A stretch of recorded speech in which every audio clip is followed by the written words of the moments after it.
Welcome to another episode of MOE's Parenting Podcast Series.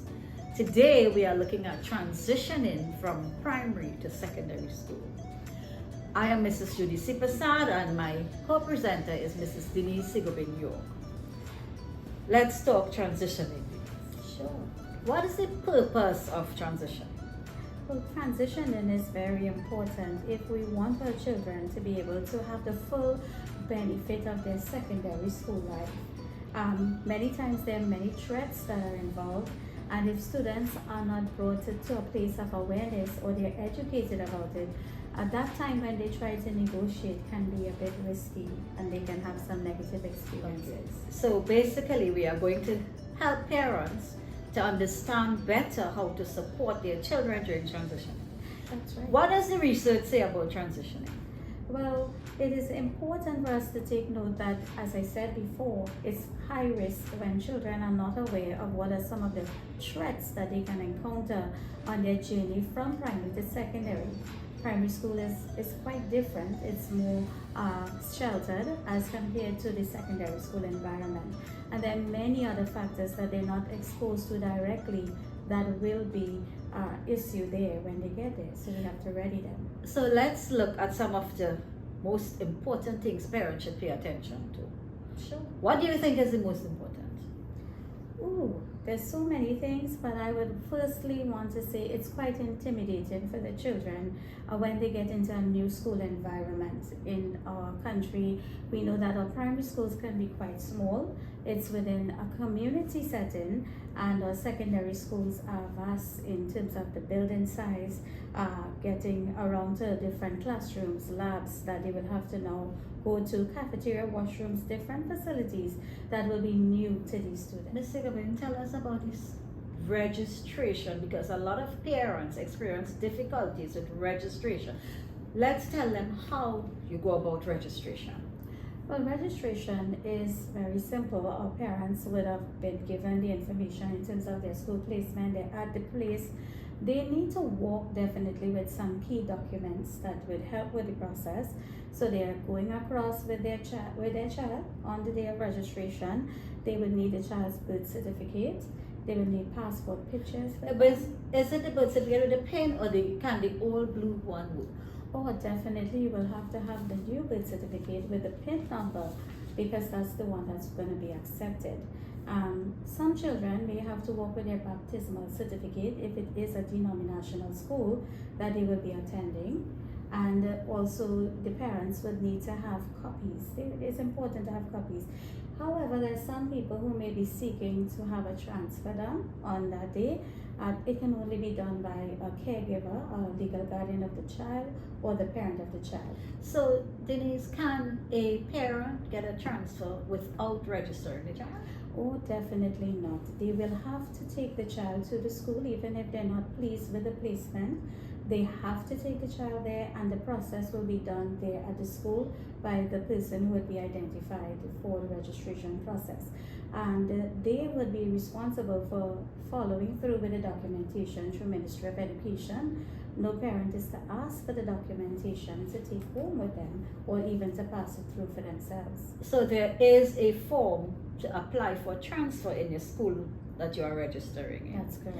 What else would a parent need to be concerned about? So I would say that they need to support their child, because the magnitude of what they're going to face is going to be different. We can start with the number of subjects. The workload is going to be quite different. We have the children transitioning for the last 2 years or so. They would have been preparing for 3 subjects in the SC exam, but now they're going to be moving on to doing close to maybe 9+ subjects in some secondary schools. And that is important because they're going to have to meet deadlines with assignments. They're going to have to follow timetables. There are going to be additional things that they will need to be prepared with for school. If they have labs or different subjects that require special uniform, like physical education, home economics, these things And are you know, important. for some children, moving from a small school to a big school, some of them are lost. They don't know how to focus and how to get adapted to the new environment. They also don't know how to manage their time, sorting out books of particular parents. What do you think? Well, it's important for them to have that conversation with the child in terms of what they need to do to adapt to their new environment, especially like what is a friend, because that is one of the key areas that really helps the child to smoothly transition into this new place that they're in. They don't feel so isolated and alone. So it will be a good opportunity in preparing your children to talk about what is a good friend. You know, what are the qualities of good friends, because we know that you can have friends but it might be a bit questionable in terms of what they're doing and their influence. Apart from friends, how can the parents help their children with the new approach to learning in terms of the blended learning? I'm really happy you brought that up, because before the pandemic it would have been a more face-to-face interaction, chalk and talk as we know it traditionally.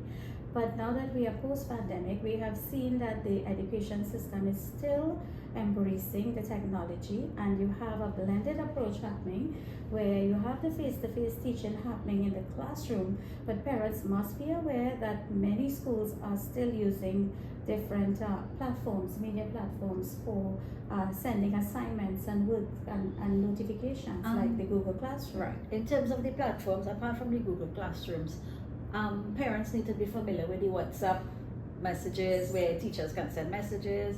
They need to go into other platforms, Well, right? definitely, because a lot of assignments would be set there, and some of them may be due in days.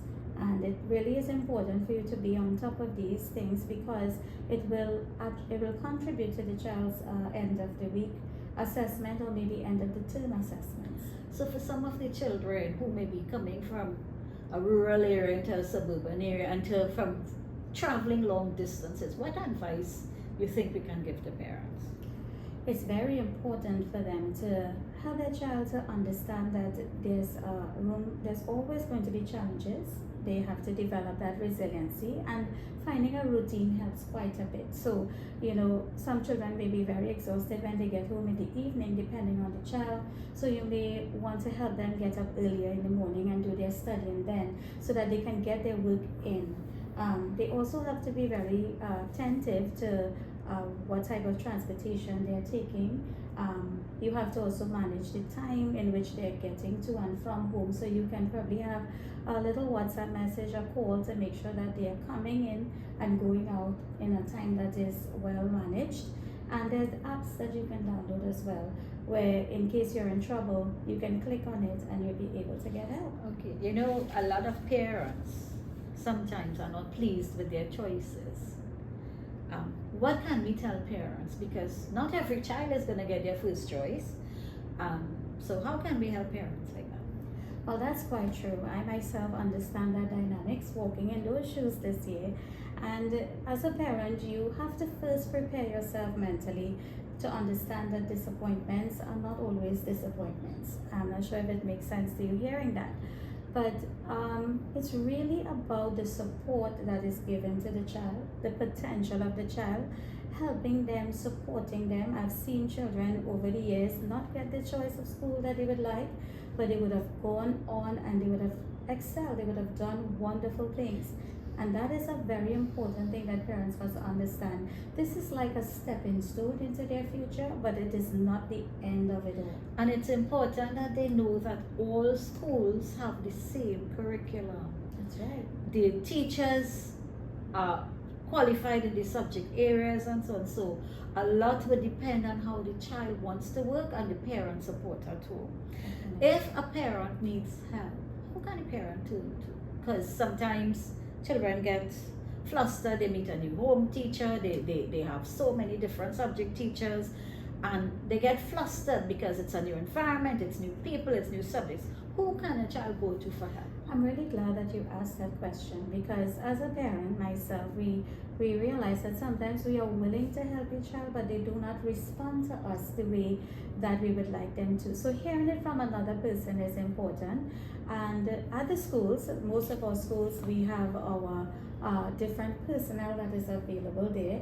You can first start in your circle with family support. So there may be another aunt, an uncle, a relative or friend who is instrumental in that child's life that they can talk with, and they can open up about what it is their concerns are, so that they can help you now to deliver to where the child's needs are. Okay, so let's recap with these. Let's remind parents on point.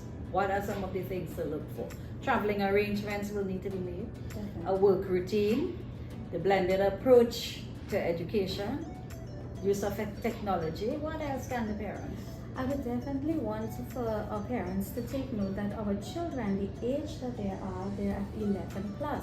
And this is the age where they're going through puberty. And there are a lot of changes that's happening noticeably. We see the physical changes, but there's also a lot of psychosocial and psychological changes as well. The way they think, the image of their bodies. And we know these years are the years when they can be quite moody. And it's very difficult for us as parents. Some of them are now confronted with issues about gender. So we want to be able to negotiate it well, be patient with them. I would tell parents, establish your expectation in terms of how do you respond when you're angry or when you're frustrated or even when you're happy, and help your children to know that there are certain ways in which you can handle matters, and you need to know that there's consequences that come along with that.